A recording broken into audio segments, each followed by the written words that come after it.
por daros unas pinceladas, o este otro precioso que está frente a la desgraciada estación de Campillo de la Vía Verde, que es el molino del Estanco, que es un molino de los más bonitos. Es el último molino de Riofrío al desembocar en el Urso, ¿no? Y bueno, luego la caza. La caza ha sido en las crónicas de Alfonso el Onceno, de Alfonso XI, hay un montón de alusiones a de muchísimos parajes de la Jara, aquí en Belvís también, donde se cazaba y donde él te dice: es buen monte de oso, es buen monte de puerco, que es de jabalíes, porque él era aficionado, muy aficionado a cazar y venía por aquí. De hecho, Alfonso XI, como decía antes, es el que segrega Guadalupe de las tierras de Talavera para hacer el monasterio, ¿no? Porque también cazaba por estas zonas.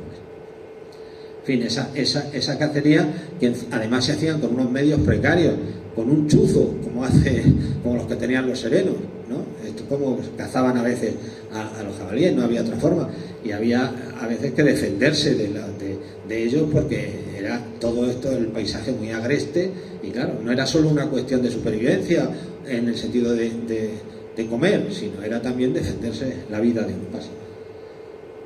Bueno, esto es una imagen también con las colmenas en esa época que os decía. O ahí, estos están en un corral. Aquí es raro, porque por ejemplo vas en Asturias y las posadas de colmenas, porque hay veces que la gente, cuando ve el topónimo posada, se piensa que es una venta o que es un antiguo mesón. No, una posada es una posada de colmenas. Generalmente cuando ves eso por el campo, pues estos eran posadas. Normalmente, por ejemplo, en Asturias ahora son muy altas para que no pasaran los osos. Esos osos que la Santa Hermandad, como era una hermandad de colmeneros, pagaba a todo aquel que le llevara las garras de un oso. Y esas garras se clavaban en la puerta de la cárcel, de la Puerta Zamora, en Talavera, y se le pagaba por haber matado el oso. Vosotros, los que sois mayores y habéis visto los dibujos animados del oso yogi, pues sabéis lo goloso que era con la miel, entonces los destrozos que hacía. Por eso aquí hay osos en la Jara hasta el siglo XVII, se piensa que son los últimos osos. De hecho, hay algunos de los caminos de los peregrinos a Guadalupe, como el Hospital del Obispo, donde la gente se protegía de los osos y de los lobos, que había entonces, que había muchísimos. Aquí todavía se han conocido lobos, o sea que...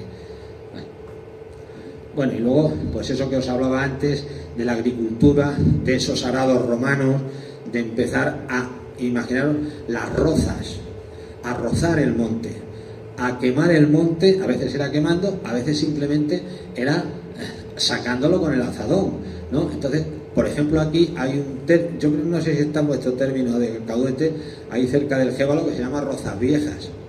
Rozas Viejas es una zona que ya cuando llegan los repobladores ya estaba rozada, o sea que probablemente antes ya la habían aprovechado, en tiempo de los romanos o cuando fuera, ¿no? Bueno, pues eso es, daros cuenta la dureza, todos esos cantos que hay en esas zonas de ahí de las Rañas, que hay que moverlos con el arao. Por eso os hablo de esa dureza, de esa épica. O sea, no hace falta que sean héroes de guerra, es la épica de la gente humilde que tiene que buscarse la vida de esa forma tan dura. Yo incluso llegué a ver en la zona, creo que era entre Buenabodas y Robledo, en una caseta había un tronco redondo al que le habían clavado unos virus de jara, o sea, unos pinchos de jara templados al fuego para que fueran más duros, y simplemente con eso movían un poco la tierra y echaban unas espigas de centeno, y de eso sacaban un poquito de centeno para comer. O sea, imaginaros lo duro que podía llegar a ser la vida, ¿no? Pasa. O esto otro, pues, cómo se las ingenia. Podríamos hablar de muchas cosas de artesanía. Pues bueno, esto es un colador. Esto es un colador para la leche de las cabras. Se hacía con corcho, 2 palitos que están atravesados. Ahí, no sé si se perciben en la boca, y ahí metían como un poco de estropajo o de cuerda o de cáñamo, hecho una bola, y entonces así se filtraba la leche y no caían las cagarrutas, ni en fin, se podía. Bueno, quiero con esto decir simplemente un ejemplo de ese ingenio de la población para buscarse la vida. ¿Vale? Y bueno, luego el vino. Vosotros sabéis que todas estas barreras que veis ahora cubiertas de olivos, en tiempos estaban cubiertas de viñas, pero vino el mildiu, se lo llevó y hubo que volver, y la gente se inclinó más por cultivar los olivares, que en la Jara no os creáis que había tantos olivares, sí los había unos pocos en la zona de Moedas y también en la zona de los Navalmorales, y luego había algunos por ahí repartidos, pero cuando viene el mildiu y acaba con la viña es cuando realmente se empiezan a plantar los olivos. Que a veces sabéis, y lo sabéis, que en los jornales, por ejemplo, de los segadores, se hacía un contrato en el que se les daba una azumbre de vino o tal, porque se consideraba, no porque el vino se consideraba un alimento muy energético, y por eso se lo tenían que... Y bueno, esa artesanía que queda, los especieros, que a veces se regalaba en una boda, el pastor había estado haciendo con su navajita y hacía donde se tenía la sal, la pimienta y tal, y lo hacía pues más, con más, ese es uno de la casa, con más o menos, pues, para agradar a la novia, y se lo regalaba como en la dote para casarse y demás. Pasa esto, no se preocupe. Y tenéis otra riqueza aquí, que lo conoce poca gente, otro recurso que se debería aprovechar. Aquí vosotros tenéis los baños del Vivaque, que en tiempo se quisieron aprovechar otra vez como baños. Hay problemas porque a veces tiene que salir estéril, tiene que ser potable el agua que salga en un baño para poder utilizarlo como... Entonces, la Jara estaba llena de estos baños. Esas gentes heroicas que os digo, no tenían medicina, a veces no había, en aquellos tiempos no había a veces ni médicos, y ellos se curaban como buenamente podían. Casi todos estos baños, estos balnearios populares, tienen la leyenda, se llaman de la Guarra. Tienen una leyenda en la que casi todos tienen la misma leyenda, que una guarra o una jabalina que iba tullida o que iba coja y se revolcó en el agua que salía de un venero que tal, y salió danzando.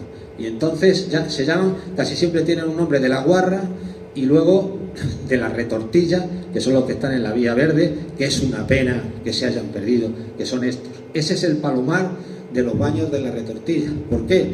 Porque los enfermos, sabéis, y a las embarazadas se les daba caldo de pichón. Se consideraba entonces que tenía mucho alimento, y entonces tenían ahí las palomas para los pichones y demás, ¿no? Entonces, estos baños de la Retortilla, que están pegados a la vía y que tenían que ser un recurso que se hubiera... Es que la vía simplemente se arregló el piso, pero no había un indicador que dijera la mina de oro de la Nava o los grabados rupestres de tal. O sea, no se hizo nada, era como solo una pista deportiva, y eso tenía que haberse hecho. Un plan que realmente fuera que la gente fuera aprovechando en los pueblos, saliera, comiera, en fin, que hubiera haber hecho algún albergue, no solo arreglar el piso y ya está.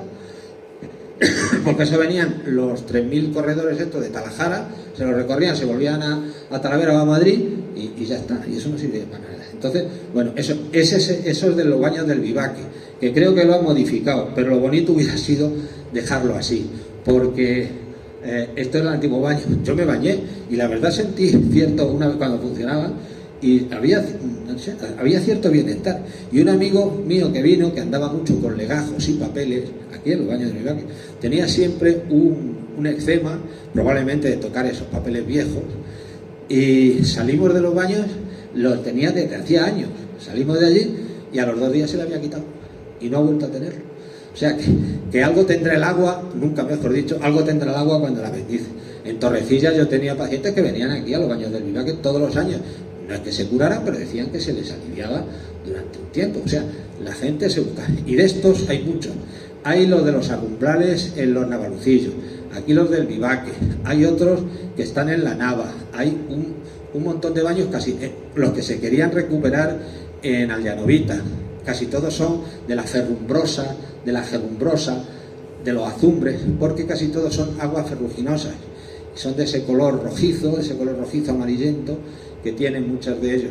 Algunos incluso, como esos que hay en Navalucillos, al lado de las becerras, que son las de la azul, eso va la gente todavía, tienen ahí un bidón, echan agua, calentaban el agua en el bidón y luego se echaban el agua por encima, y se han estado, hasta hace unos pocos años se han estado bañando, ¿no? O sea que bueno, pasa. Bueno, y esto es en cuanto a las cuestiones sanitarias.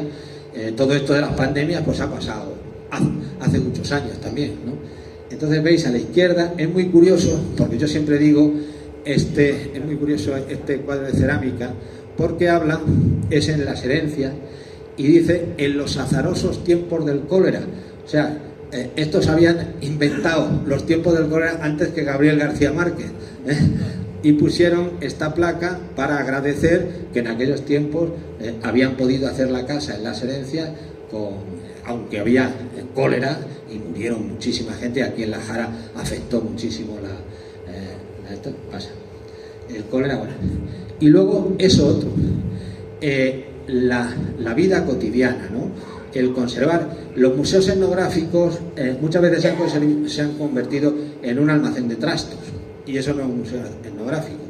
Tiene que ser algo que tenga un proyecto museográfico y donde se explique cada una de las herramientas, cada uno para qué servía, de una manera amena, de una manera, no es un almacén de trastos que la gente va viendo no sé qué, tal, eso no sirve para nada. Bueno, pues esta colección la tienen en un restaurante de Minas de Santa Quiteria, que tienen allí una especie de recolección de esto. Que todas estas cosas, si de alguna forma, porque en todos los pueblos se podría recoger, igual que se recogen las fotos antiguas y se hacen libros, pues se podían recoger estos elementos y hacer con ellos alguna paso. Y bueno, yo os decía antes que esto era como el oeste, las minas de oro de la Nava. Las minas, estas son las más famosas porque son de oro, nada menos, que incluso ha habido otros intentos de volverlas a poner, y recientemente hubo las últimas que dejaron de funcionar, fueron en Anchuras, eran minas como casi todas las que hay en La Jara, de galenas argentíferas, o sea, de plomo y plata, y estuvieron funcionando hasta el año 83-84, por ahí en Anchuras, y ahora bebe la gente de la presa que quedó ahí, del agua que salía de la mina. Entonces, a la izquierda veis ese baúl, que se conserva en Buenabodas, que es un baúl donde se guardaba el polvo de oro. Eso fue en ese centro de interpretación de las minas que hicieron en Buenabodas, pero que lo han cerrado y ahora es una residencia de ancianos. Entonces, eso pues también se ha perdido. Esas minas de oro de la Nava tienen además una historia muy curiosa.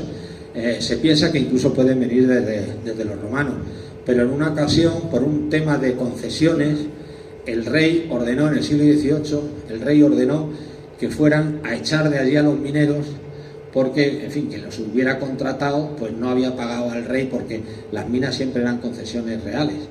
Y entonces se lo dijeron primero al conde de Oropesa, como noble más cercano del rey y demás. El conde de Oropesa se hizo el loco, dijo que estaba malo, que no podía, que tal, y entonces se lo dijo al alcalde de Talavera y le mandó allí, y quemaron las chozas de los mineros, derribaron las casas, derribaron todo. O sea, fue un episodio curioso que tengo ganas de investigar más a fondo. Pero bueno, para que veáis todo ese mundo de la minería. Ahora imaginaros a esa gente, como os digo, con el capacho, con el pico, ni siquiera tenían dinamita, muchas veces, y muchas de estas son en el siglo XIX. En Sevilleja hay cerca de 80 pozos diferentes. Fijaros si no se podía hacer ahí una ruta de las minas, aprovechar eso realmente. Yo creo que hoy lo que quiero es que salgáis con la idea de que aquí hay mucho, y mucho que se puede aprovechar. Lo que pasa es que, bueno, hay que echarse a ello. O esa mina es una mina de cobre, que hay, esa está cerca de Aldeanovita, y además muy cerca del yacimiento del Castrejón, que es un yacimiento, un castro amurallado, y esa mina probablemente está aprovechada desde esos tiempos, ¿no?, para hacer el bronce, que se mezclaba el cobre con el estaño, ¿no? O esa otra que es una de las que hay ahí en la zona de Sevilleja. Eso es un trozo de cobre que se veía en el suelo cuando fui a ver qué es ese tono verdoso.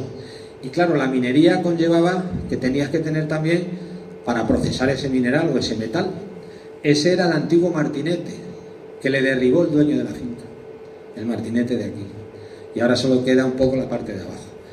Ese martinete era para mover, no sé qué dueño sería, si reciente o más, pero vamos, eso lo he conocido yo así, he hecho yo esa foto y estaba completo. Es un mecanismo que, movido por el agua,